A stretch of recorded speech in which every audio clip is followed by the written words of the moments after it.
Vamos à novela da vida real.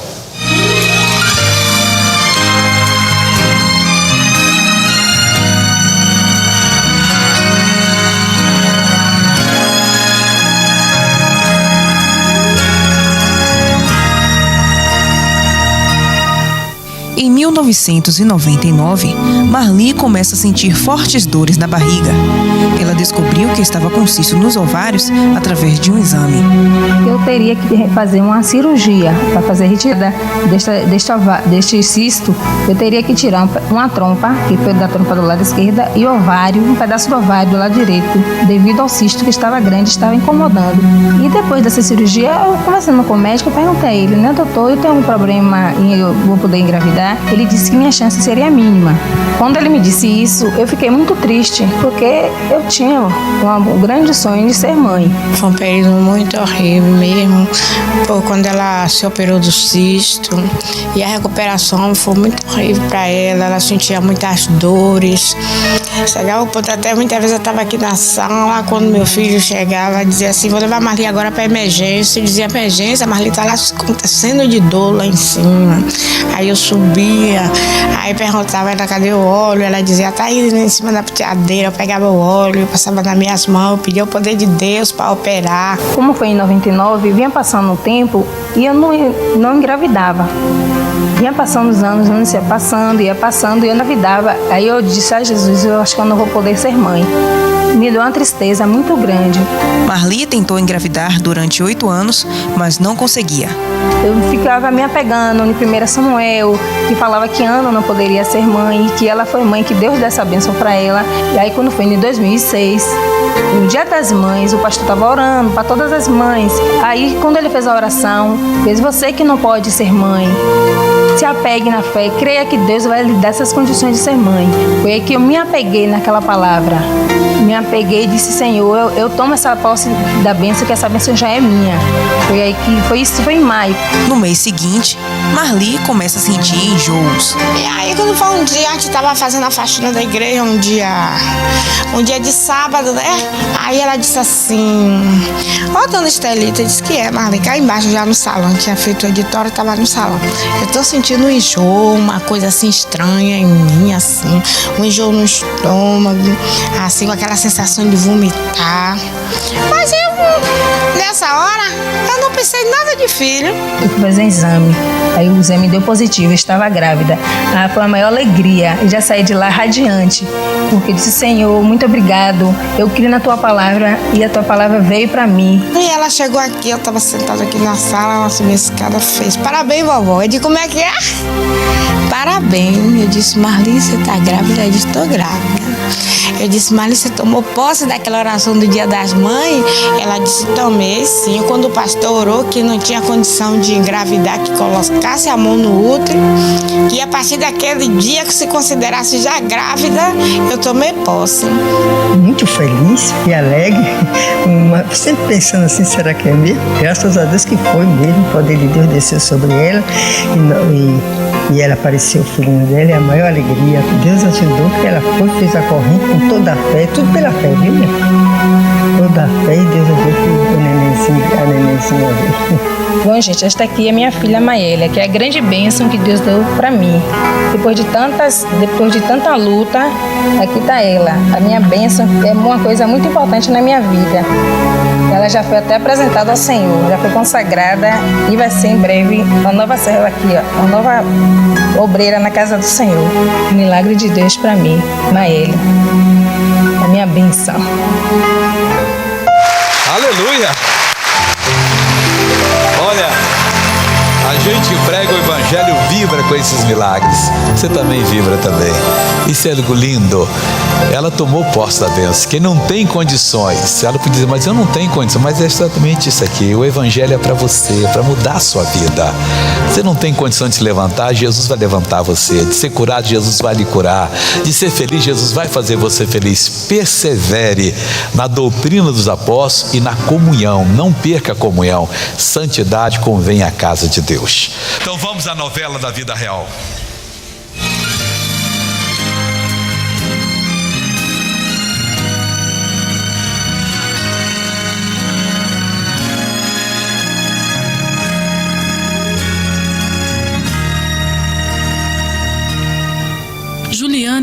Carlos se conheceram na adolescência e mesmo contra a vontade dos pais iniciam um namoro. Depois de 2 anos de relacionamento, Juliana engravida. Então eu me precipitei, tomei o remédio para abortar. Só que não aconteceu nada. Tomei chá também, não resolveu. E como eu continuei grávida, eu tinha que fazer alguma coisa. Então nós combinamos de fugir, meia-noite, determinado dia. Eu tirei ela da casa do pai dela e trouxe para morar comigo, porque nós fugimos de lá. Aí foi onde veio a falência financeira do mercado. E aí começou as brigas dentro de casa, começou as discussões, as contendas. Ele estava desempregado e aí foi quando meu pai ofereceu um emprego para ele na sua oficina e ele aceitou. Só que nesse emprego eu ganhava R$250, então não dava para suprir as necessidades de casa. A situação financeira afeta a vida do casal. As brigas são constantes. Sempre mandava ele embora, né? E ele falava assim, um dia eu vou. Aí foi onde um dia nós chegamos a discutir bastante. Aí à noite ela mandou eu ir embora, eu peguei uma mala que eu tinha, eu saí umas 8 horas da noite de casa. Não tinha para onde ir naquele dia, não tinha o que fazer, nem tinha dinheiro. Aí ele foi, eu fiquei só eu e a minha filha, fui para casa dos meus pais. E fui morar com a gente lá em casa e a minha esposa falava muito de Deus para ele, que ele tava cheio de problema, né? Falava que Deus ia mudar aquela situação, ele sempre parava para me ouvir. E eles me convidaram pro culto à noite, aí eu fui no culto à noite. Quando eu cheguei lá, aí estavam pregando Mateus 6,33, que é buscar em primeiro lugar o reino de Deus e a sua justiça, e as outras coisas me seriam acrescentadas. E quando eu comecei a buscar primeiro o reino de Deus, aí as coisas foram acontecendo. No outro dia eu já fui num culto na sede, aquela perturbação que tinha dentro de mim, aquelas angústias, aquele desânimo, aquela falta de viver já não existia mais, existia uma esperança dentro de mim. Aí foi onde Deus abriu uma porta financeira em outro ponto, onde a pessoa não estava mais querendo tocar o mercado. Aí a pessoa me vendeu para mim pagando o freezer, para mim pagando as coisas de dentro no dia a dia, às vezes até por semana. Aí eu fiquei nesse comércio, nesse mercado. Luiz Carlos entende a palavra e tem a vida financeira mudada. Depois de alguns dias, Juliano procura e eles restabelecem o casamento. Ela voltou para mim e aí nós começamos no comércio, no mercado, e Deus foi abençoando a nossa vida. Dentro de 1 ano eu comprei o ponto, dentro de 1 ano, e aí nós começamos a prosperar. Aí a gente foi cada vez mais, compramos uma moto, aí foi mudando, compramos um carro. Tudo que a gente planejava, tinha desejo de ter, o Senhor nos deu. Até um filho que eu tanto queria e não conseguia, passei quase 2 anos para engravidar. O Senhor nos concedeu do jeito do desejo do meu coração, que era um menino, né? E é o Carlos Eduardo hoje, que é uma bênção. Com a vida transformada, o casal sente o chamado para a obra pastoral. Luiz Carlos resiste a obedecer à voz de Deus. E nós saímos para outro ministério achando que aquilo ali era coisa da nossa cabeça, o diabo inventando, colocando.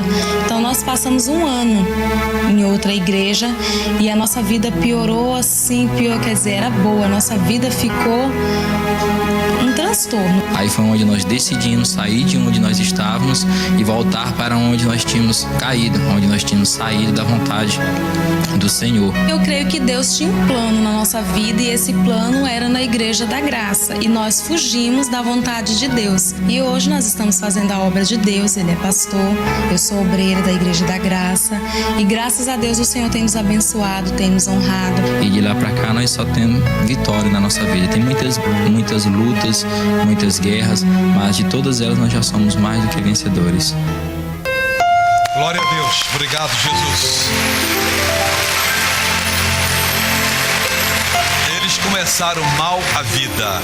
Esse negócio de namorar e já ter intimidade, isso é coisa do capeta, tá, pessoal? Você que é de Deus, nunca caia nessa. Sem santidade ninguém verá o Senhor. Não conheciam a Deus, mas tiveram a felicidade de conhecer, e que agora sirvam a Deus com todo o coração em nome do Senhor Jesus. É isso que agrada a Deus e certamente Deus é louvado com essas coisas. Se você está em nome de Jesus precisando de uma ajuda dos céus, não caia em nenhum conto que se passa por aí. Ouça a palavra de Deus, creia nela, age sobre a palavra de Deus. O relacionamento cristão é direto com Deus. E esse relacionamento com Deus, ele funciona. E hoje tem que funcionar. Daqui a pouco nós vamos orar e eu quero ver Deus operar em nome do Senhor Jesus. Vamos agora à novela da vida real.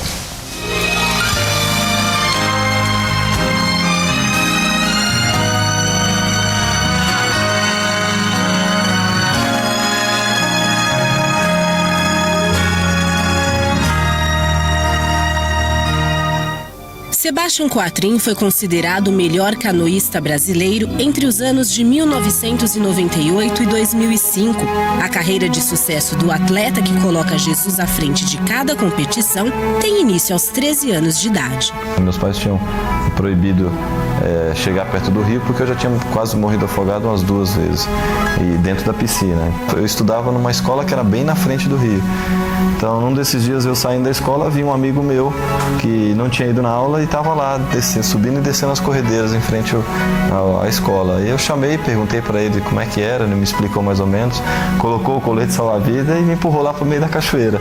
E a partir desse momento eles viram que eu tinha um pouco de jeito para a coisa e me inscreveram numa das competições, o Campeonato Mineiro. Aí na primeira etapa do Campeonato Mineiro eu fui lá e ganhei. Então para mim foi fantástico, sabe, começar assim com o pé direito, eu fiquei todo empolgado. Aos 14 anos, depois de participar pela primeira vez de um Mundial de Canoagem, Sebastian recebe o convite para treinar com a seleção. Classifiquei para a primeira Olimpíada, eu tinha 16, 17 anos, fui para os Jogos Pan-Americanos com 16 anos de idade, em 91. Depois, em 95, a gente nem sonhava com ouro, mas já a possibilidade de uma medalha já era mais concreta. Eu já conheci o Sebastian nessa vida de atleta, então ele tem se dedicado muito, batalhado, e é um sonho que ele vem buscando aos poucos. Em 99 eu já sonhei alto, falei, poxa, agora tá na hora, né, de tentar o ouro. E em 99 eu peguei 2 pratas e 2 bronzes. Já vim para 2003 com aquela vontade, poxa, já tenho bronze, já fui 4º, já fui bronze, 3º, já fui 2º. Agora eu quero o ouro, né? Tá na hora do ouro. E aí a gente, em 2003, assim, foi uma sensação bem ruim, porque a gente vinha na frente no barco de equipe, vinha na frente o tempo todo dos 1000 metros, a gente vinha na frente o tempo todo, e nos últimos 100 metros os cubanos passaram. E a gente ficou com a prata. Então, assim, para mim foi realmente complicado. Olhar aquela prata, botar no peito e ter que engolir e falar, poxa, eu vou ter que esperar mais 4 anos para tentar de novo. Mas Deus deu força. Para buscar a medalha de ouro, Sebastian treina mais de 8 horas por dia. Além do condicionamento físico, ele também se prepara espiritualmente. Chegou o ano de 2007, nós entramos em uma fé sobre a palavra de Gênesis 26, que diz que semeou Isaac naquela mesma terra e colheu no mesmo ano 100 vezes mais, porque o Senhor o abençoava. Nós clamamos por essa bênção e declaramos que 2007 seria um ano de colheita para a igreja. E aí nesse ano o Sebastian veio e disse, pastor, tem que ser o ano dessa colheita. Temos plantado há bastante tempo. Eu estava conversando com o pastor e pedindo orientação a ele a respeito de jejum, desse tipo de coisa, como é que funcionava. O pastor falou, olha, não é um negócio fácil. Um compromisso que você vai fazer, você tem que honrar até o final. E Deus abençoou muito. Durante esse período de, mais de 50 dias eu fiz esse jejum. A gente foi, orou, pediu a Deus que abençoasse, que permitisse que eu fizesse o que era de melhor, o que eu tinha me preparado. O Sebastian conquistou 107 títulos em campeonatos brasileiros e 9 medalhas nos Jogos Pan-Americanos. No último Pan do Rio, ele conquistou mais uma medalha de prata e a tão sonhada medalha de ouro. E os cubanos largaram na frente, quase um barco nos 250 metros, eles tinham quase 11 metros de distância da gente, já era muita coisa. Na hora que a gente passou 250 metros, a torcida se levantou, viu que a gente tinha condições de ganhar a prova, começou a vibrar aquela coisa assim, vai, sabe? A gente sentia as pessoas gritando. E aí a gente acelerou com tudo, que era a nossa tática mesmo, nos últimos 100 metros, subir o máximo que pudesse até desmaiar. E a gente conseguiu abrir quase um barco dos cubanos, né? Ganhamos uma tão sonhada medalha de ouro. E aí nesse momento assim que eu cruzei ali no chegado, eu agradeci a Deus, e aí veio aquela coisa de gritar, de agradecer, sabe? Foi só alegria, agradecimento, porque nós vimos a mão do Senhor empurrando e dando essa vitória para eles. Ele até quebrou um protocolo lá, o que não podia ser feito, ele fez. No pódio não poderia expressar, vamos dizer, a fé, mas ele dobrou os joelhos, levantou a medalha e glorificou a Deus. Tenho que agradecer muito a Deus que me sustentou, que me acolheu nos momentos difíceis, que colocou as pessoas certas, né, nesses momentos com as palavras certas para me ajudar, que honrou, né, o compromisso que ele tinha feito lá atrás comigo e que eu achava que já não ia conseguir mais. Eu só tenho a agradecer a Deus e saber que a gente tem que confiar, e esperar e batalhar. Claro que a gente tem que fazer a nossa parte, mas a gente tem que fazer a nossa parte sempre pensando que Deus vai te dar sempre o melhor. Glória a Deus.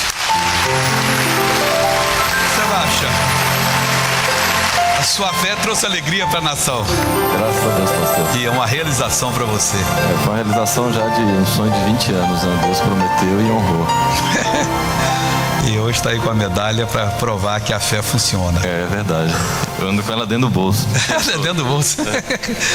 Eu não largo ela para nada. O pastor sabe disso.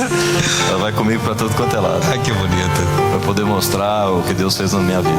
Amém. E a esposa, o que diz isso? O que a esposa sente na hora da realização? Muita alegria, é ter certeza mesmo que Deus está conosco e que sem Ele a gente não teria chegado aqui. Batalhamos juntos e estamos vencendo. O pastor, nosso pastor lá de São Bernardo, você sentiu que seria o ano de semear igual Isaac semeou? Exatamente, missionário. Foi a palavra que Jesus nos deu no final do ano passado, né? E nós entramos nessa fé. O Isaac, ele semeou, ele buscou a Deus e nós estávamos buscando para alcançar o mesmo que Deus tinha dado a ele. Essa colheita, e Deus tem abençoado. Amém. Ô Sebastião, e agora? Vai ter Pequim ano que vem? Se Deus quiser, pastor. Nós já estamos treinando já em maio do ano que vem. Eu tenho classificatória para os Jogos Olímpicos e se Deus quiser, nós vamos estar lá em Pequim. Amém. Obrigado, Jesus. Glória a Deus.